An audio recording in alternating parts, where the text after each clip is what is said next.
excited to have you here at GoGirl Worldwide Studios. Thanks for coming. Jennifer, I'm so grateful to be here, and thank you for having me. Your studio looks amazing. Thank you. Do you like the pink? I love it. I don't know if you have enough. Well, and I have the blue, and we kind of coordinated without even trying. It worked out. So yeah, we have a lot in common in life, actually. I would agree. When you think about it, I mean, we met randomly, and there's a fun story. We'll talk about how we met. But you know, we both come from families that kind of grew up with simple means. We had to work our way for anything we wanted in life. So we truly appreciate everything that we have when we have it. And sometimes we've had to fail forward. We've been up, we've been down, and everywhere in between. And we're both go-getters. You're a go-guy. Thank you. And, we both love comedy. We're both producers. We like to create. Yes. We've both in the past have worked for big companies and, different publications. And we've been fired. We've been canceled, right? Oh, yes. And we've both started our own organization, our own business. Yeah. You have Glazers Media. Yes. And I have GoGirl Worldwide. Yes. And Viral Video Media Group. Oh my gosh. And you've got your hands in a lot of different projects. So you're truly a serial entrepreneur. But tell me, what are your favorite few projects that you're currently working on?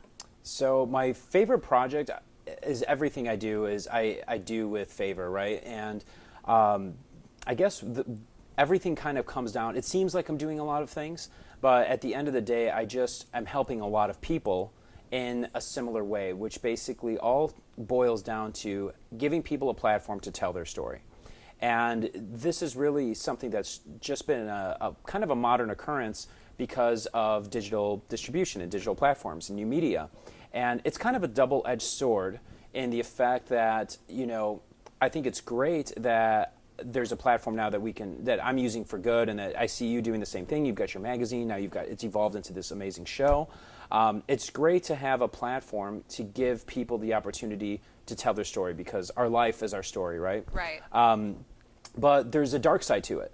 And on that same platform where anybody can share their story, we've experienced it ourselves, that people can anonymously write a lot of negative things about you and try to destroy your life and ruin you. So it's actually gotten to the point where telling your side of the story and telling your story is not really an option.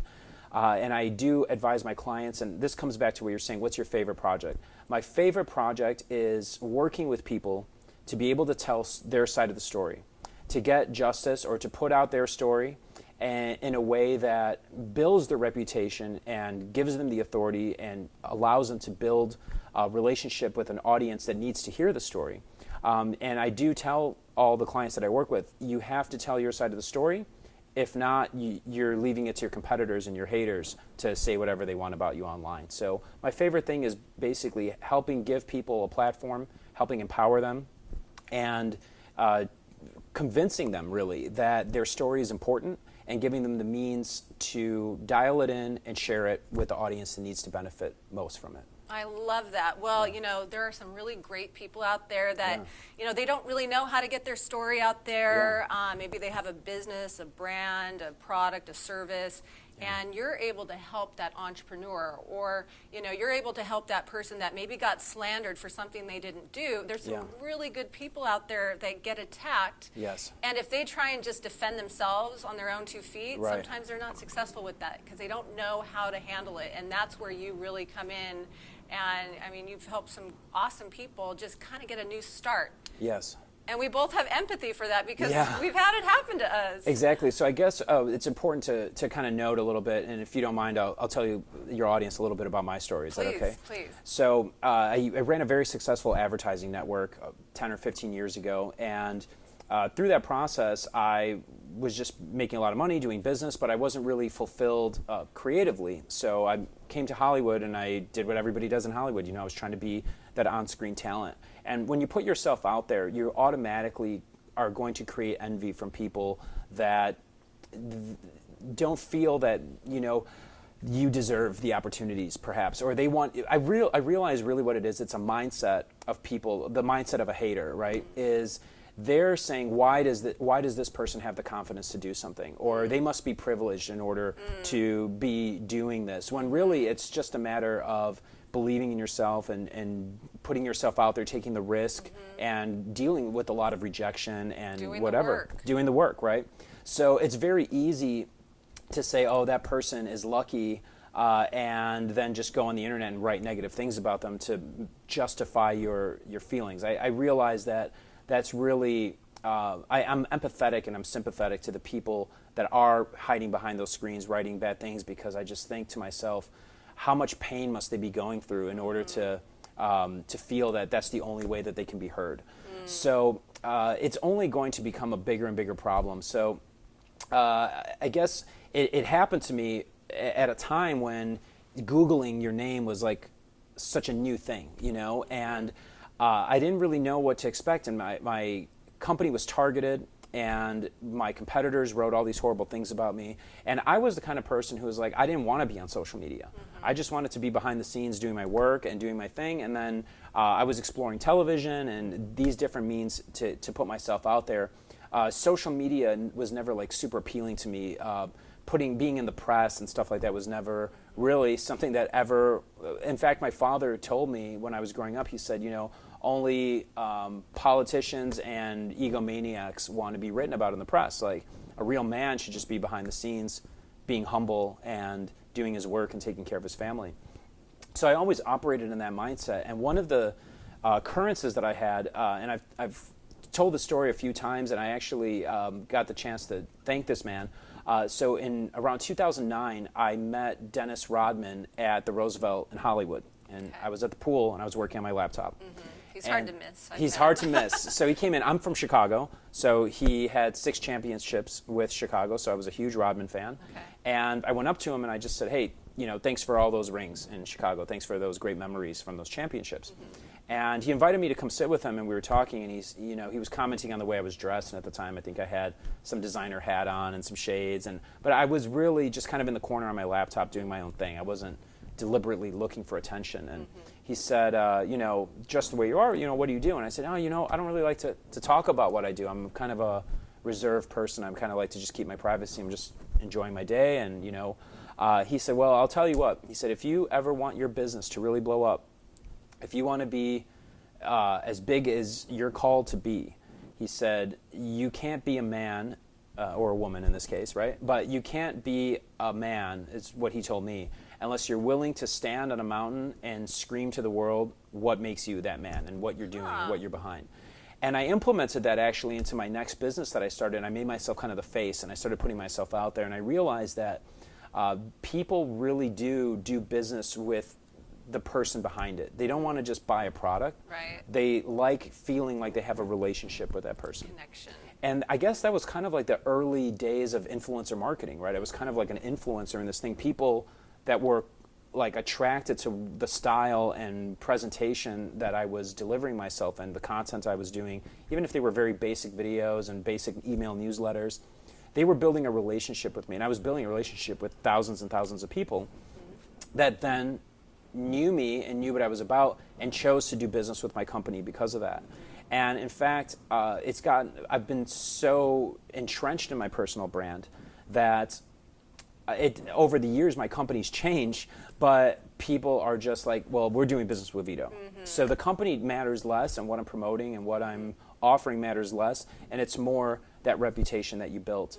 But the scary thing is, you know, Warren Buffett is the famous quote for this. He says, it takes a lifetime to build a reputation and only 5 minutes to destroy it, or maybe it's 15 minutes to destroy it. So how do you get back from that, right? And I started in the reputation management business because my reputation had been attacked, and because so many people, my competitors, all saw the opportunity. Because I wasn't telling my story, they saw the opportunity to tell their side of the story and to talk about me first. I ignored it until it got so bad that it literally destroyed my career and my life and my opportunities. And it was hard for me to even get a second date with a girl for a long time. And I evolved that. I never had the desire to be in the public relations business or to be in the reputation management business. But the evolution was that I went to all these PR companies and I hired them and I said, can you fix this stuff? But because press was moving into the digital landscape for the first time, and people only cared about news online, they didn't really care about print and television. You know, the thing about a television show is you go on a news show and you're on it for 3 minutes, and whoever saw you, and whoever missed it. And when it comes to a newspaper, it's kind of the same thing. The newspaper flows through. But in the new media world that we're in, people want to type in things and then they want to see relevant news. And now that I kind of had no choice but to learn how to do that, I was able to kind of create these strategies and learn it literally out of necessity. And I call it, in a book I'm producing right now about reputation management and public relations, I refer to it as, I'm blanking out on here, but when I come back to it, I'll tell you. But the reality is basically you have to tell your side of the story, and when you put that out there, that's what people are going to find about you, and it's amazing that you have control over it. So I just feel that it's a great talent to be able to empower people to share their gifts and their experiences with the world. And I did remember the thing that in the book, it's called Going from Pain to Expert, a journey from pain to expert. So I know you've been through a lot of pain, and it launched you into this amazing studio that you're in today. Well, and you know what? Part of what I went through is a reason that we met and we became friends. And so there's so much silver lining once you get to that point. But when you're going through it, it's really brutal. It's so crazy, so hard. And you know, for me, I was targeted as a racist. You know, white privileged, blonde woman.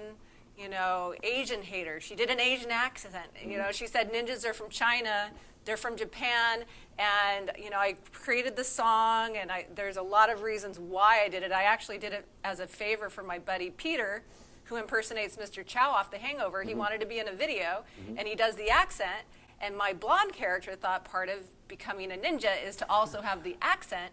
I want to be ninja. And so, you know, my Murphy bed partners, though, Jennifer Murphy beds, they didn't find it funny once, you know, we started getting all of the hate coming in. And I said, guys, hold on. Like, let me tell them my side. Let me explain the story behind this. They said, absolutely not.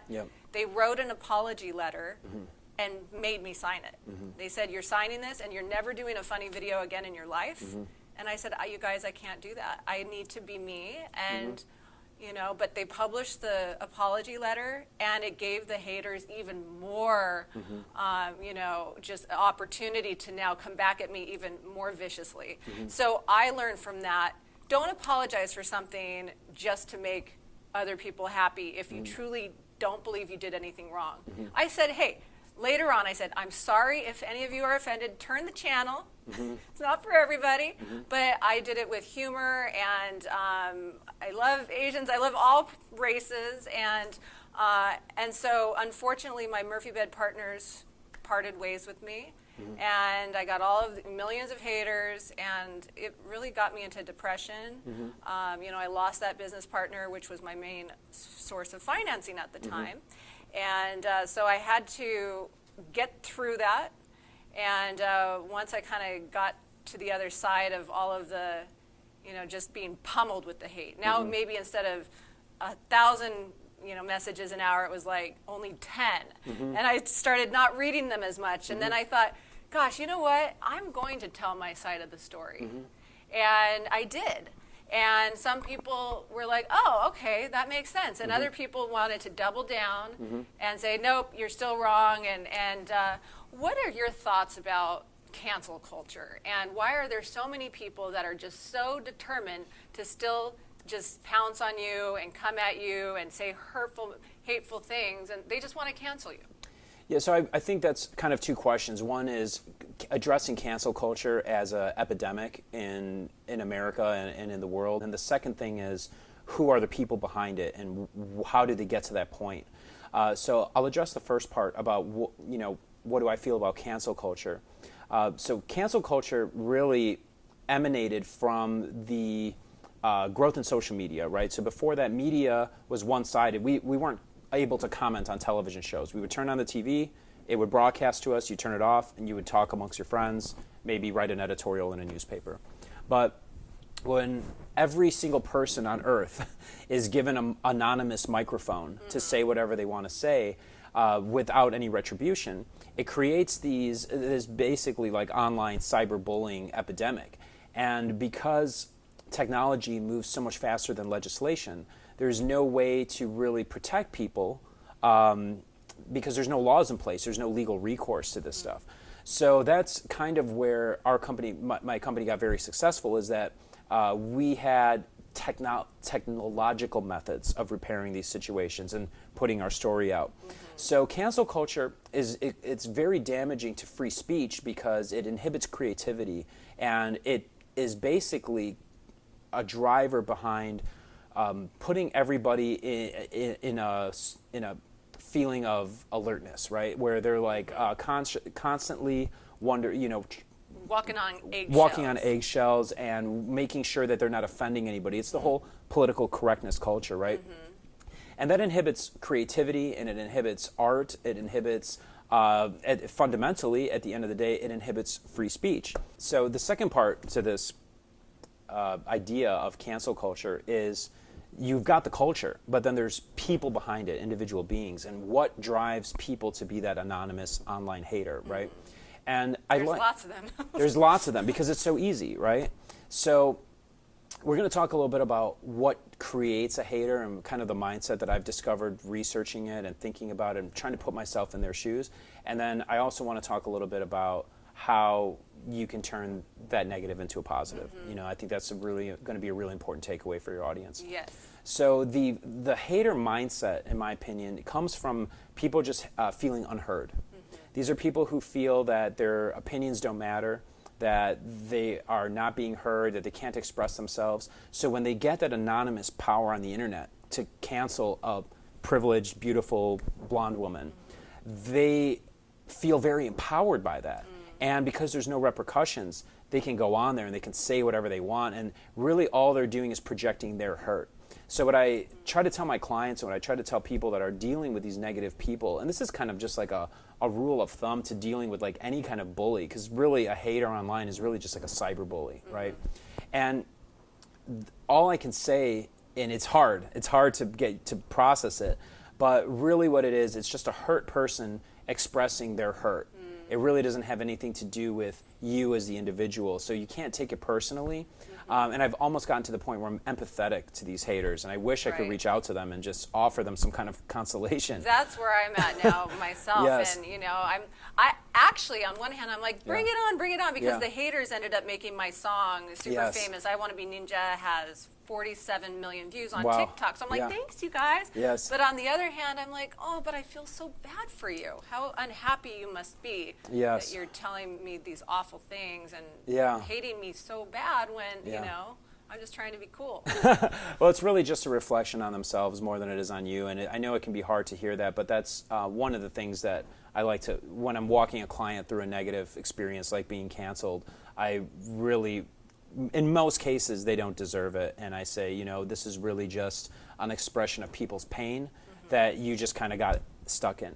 But you touched on a great subject, which is how to turn these negatives into a positive. And I have a lot of clients, especially the ones that don't deserve to get canceled, that we call writing the haters to the top. And then we take those comments and that engagement and all that negativity, and we, instead of backing down to them and letting them destroy us, we coach our clients through basically using that controversy to generate clicks onto themselves. And then also what you're doing is, because you're never going to please anybody in this world. True. You can never be attractive to everybody. You can never be anybody's perfect person. We all have different favorite foods. Yeah. There's things that make us fundamentally different, which is one of the beautiful things about being a human and being part of a community. Right. And those differences also show in audiences, right? So you're never going to make 100% of people's day. And if you try, then you're not going to be yourself. Exactly. So I tell my clients, don't apologize, don't back down. If you really weren't in the wrong, right? Like if you're bad, stop being bad. Yeah, if you're bad, stop being bad, redeem yourself, and try to live a better life from that point on. But if it's a misunderstanding or something's being purposely repackaged in order to fit out like of a context. And you've dealt with this with the news media, taking comments that you've made out of context about President Trump and about experiences that you've had with them, and they are just in it for the quick headline, Right.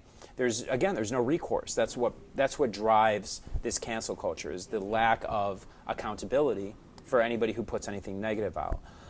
So one of the really important things is to basically know how to turn those haters' comments into something that will align yourself better with your core audience.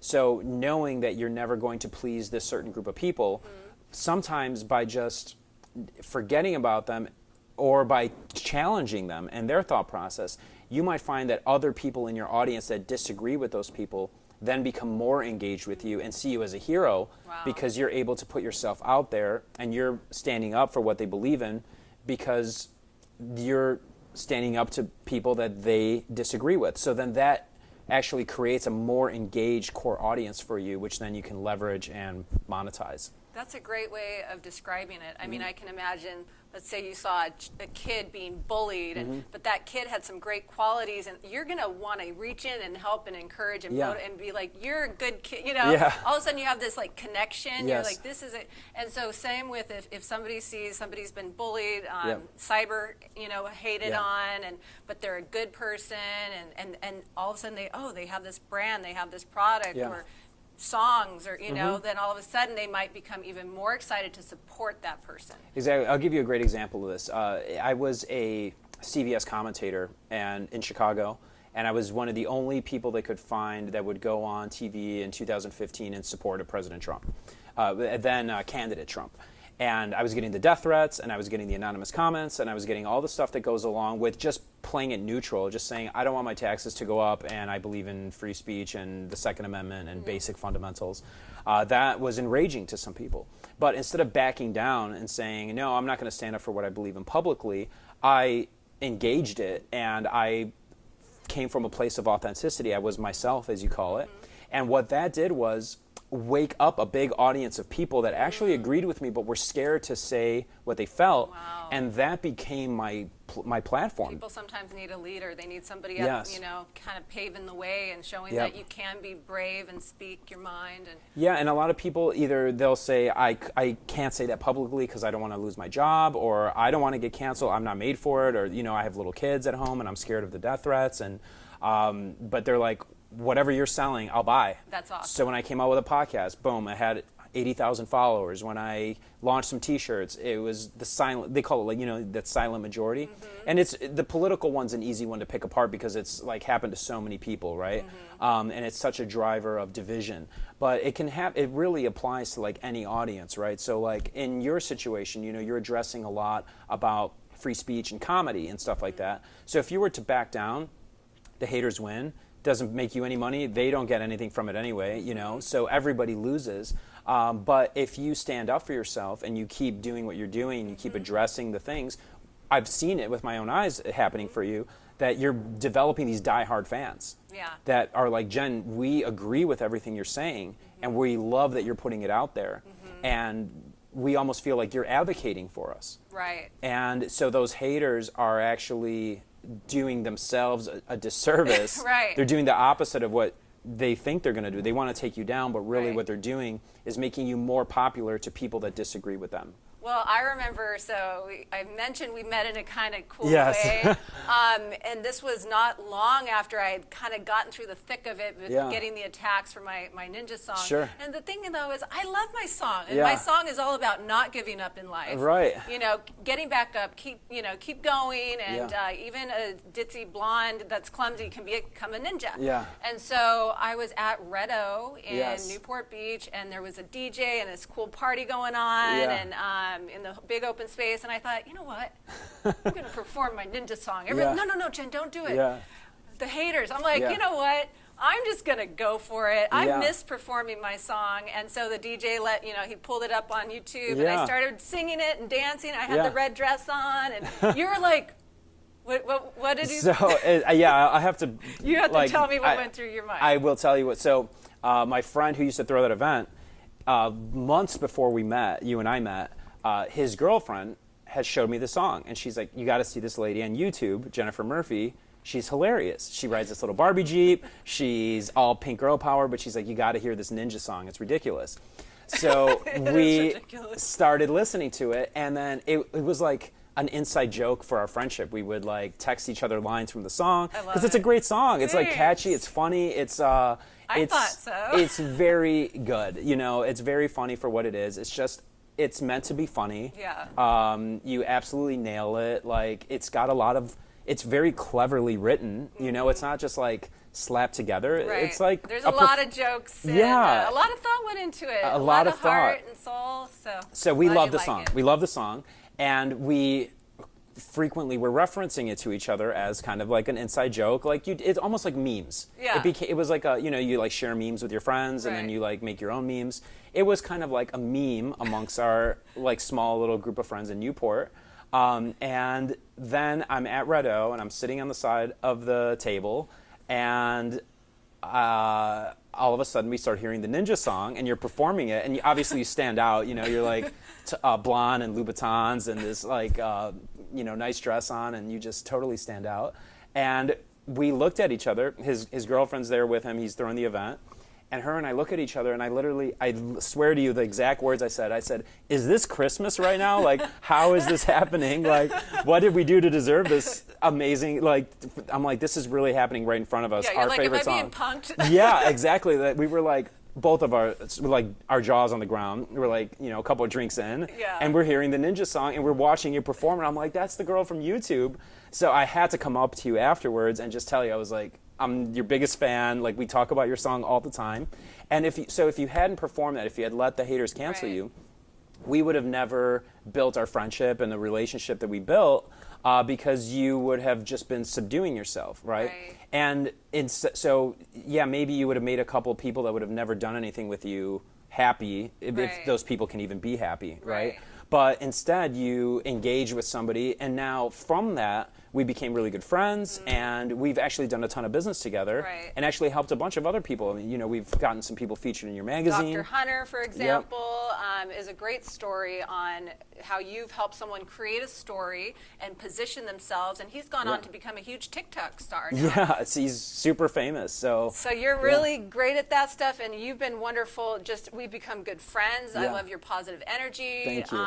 You've been there for me when I've needed somebody, when a challenge has hit, and I'm so thankful I met you. And if I had let the haters keep me down, we wouldn't have this right now. We wouldn't be here right now. And there might not even be the studio right now because a lot of the studio came from conversations we had where I was saying, Jen, you need your own set. You should get your own show going. And you came to me for insight. And it's so amazing to see this live. We just did another music video together. You're in the boardroom scene for Star Stuff.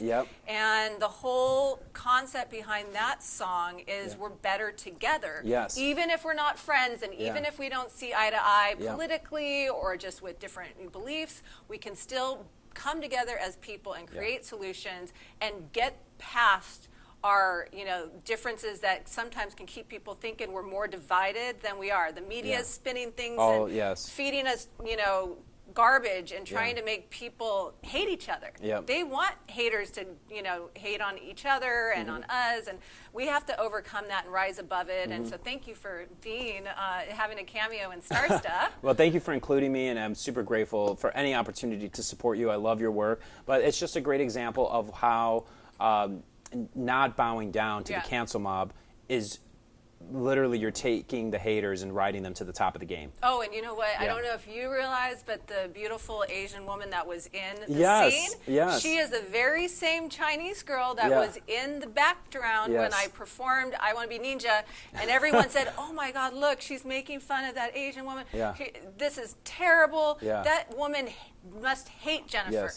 Well, she and I became great friends. She's come to my GoGirl empowerment events, and now she's in the very, boardroom scene that you're in. Like, hey, we're better together. So anyway, we'll see if the haters notice that one or not. Well, I hope they do, because I think that we can turn that controversy into clicks, and the more they hate on it, the more popular we're going to make it. So I know you've got thick skin. You've been through it a couple times now. You're built. you're built for it, you know, and I'm ready. You're ready. Got and my pink boxing gloves Yeah. ready to go. My ninja skills Yeah. are getting better every There you week. go. Who would have thought that you would have actually had to become a real live ninja to survive the cancel mob? Exactly. And So- now I want to help other people, you know, with my PR ninja moves. Yeah. And I love that we can work together. Yes. And, you know, if anybody's watching this interview, Yeah. if they need some positive positioning, if they've been Yeah. attacked, or maybe they haven't been attacked, they're just, Yeah. you know, a great person with something that they want to share. It'd be fun to help any Go Girl or Go Guy out there, and we can feature you here in GoGirl Worldwide Studios. It's a beautiful studio. This is an amazing opportunity. I'm so grateful for it. And I do want to emphasize on what you're saying, because we both kind of are in that public relations business in different capacities, right? And I talked to a lot of, I think one of the reasons I was able to dominate so much of the PR industry and really make so much headway in media with so many headbutting, so many people of different views, is I made it very clear early on that public relations is a business where we're better as collaborators rather than being competitors. Better together. Better like together. In Star Stuff. Yeah. Exactly. So Right. I 'Cause feel we like all have our different forte, our Yeah. different connections. Yep. You know, I can have someone featured in GoGirl Worldwide Magazine and create a video and bring it to life, but you're Yes. able to take that article and get it into Forbes or Yeah. Entrepreneur or Business Insider. Yes. And you know, produce lots of different things. So yeah, and we can talk about one of the one story that we really, I kind of like a case study, right? Right. I came to you, I had this really great looking doctor, and he was trying to get himself out there, and sometimes you just need that break. Right. And I could have been, you know, had a competitor mindset with you and been like, I don't want to help Jen Murphy Right. because I don't want to bring her a Yeah. client because I might not make as much because Sure. they're paying her. Right. So, you know, there's all these things that inhibit people into their little worlds in the PR world and in the media world in general. But by taking that collaborator mindset, I said, hey, Jen, you got this magazine with this audience of women. I've got this great looking doctor. Women love him. Why don't we do a story on him? And we can then give that. What that did is it gave me an asset to work with. So Right. having him featured in the magazine, we were then able to go to the media and get tons and tons of articles done about him. Here he is.